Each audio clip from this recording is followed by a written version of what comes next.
Hello movie lovers, welcome back to filmy bowl. Bro movie తర్వాత ఈ hero నుంచి ఎప్పుడెప్పుడు అప్డేట్ వస్తుందా అని ఆసక్తికరంగా ఎదురు చూస్తున్నారు ఫ్యాన్స్. సో ఆ వెయిటింగ్ కి ఫైనల్లీ పులి స్టాప్ పెట్టారు హీరో సాయి ధరమ్ తేజ్. సో తన నెక్స్ట్ మూవీ ఏంటి అన్న డీటెయిల్స్ లోకి వెళ్లే ముందు మా ఫిల్మీ బౌల్ ఛానల్ ని లైక్ చేయండి, షేర్ చేయండి, సబ్స్క్రైబ్ చేసుకోండి. సో వివరాల్లోకి వెళ్తే, బ్రో సినిమా తర్వాత తను గ్యాప్ తీసుకుంటానని సాయి ధరమ్ తేజ్ అప్పుడే ప్రకటించారు.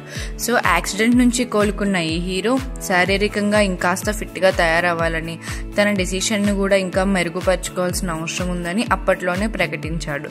చెప్పినట్టుగానే సాయి తేజ్ పూర్తిగా ఫిట్ గా తయారయ్యాడు. కొత్త సినిమా స్టార్ట్ చేశాడు. రోహిత్ అనే కొత్త దర్శకుడిని పరిచయం చేస్తూ ఓ డిఫరెంట్ మూవీని తీస్తున్నాడు. ఈ మూవీ ఫస్ట్ షెడ్యూల్ మొదలైంది. ఈ సందర్భంగా విడుదల చేసిన పోస్టర్ ఆసక్తికరంగా ఉంది. పెద్ద ఎడారి, అందులో చుట్టూ ల్యాండ్ మైన్స్ పెట్టారు. ఆ ఎడారి మధ్యలో పచ్చని చెట్టు పెరిగింది. ఇలా ఇంట్రెస్టింగ్ గా పోస్టర్ డిజైన్ చేశారు. పీరియాడికల్ యాక్షన్ డ్రామాగా వస్తుంది ఈ మూవీ. ఈ షెడ్యూల్ కోసం భారీ సెట్టే వేశారు. అందులో షూటింగ్ కొనసాగుతుంది. హనుమాన్ లాంటి బ్లాక్ బస్టర్ తీసిన నిరంజన్ రెడ్డి ఈ సినిమాకి నిర్మాత. హీరోయిన్, మ్యూజిక్ డైరెక్టర్, కాస్టింగ్ అని ఇంకా ఎవరెవరున్నారు మూవీలో అనేది మనకి త్వరలోనే తెలియనున్నది. సో మరిన్న మూవీ అప్డేట్ కోసం మా ఛానల్ని ఫాలో అవ్వండి.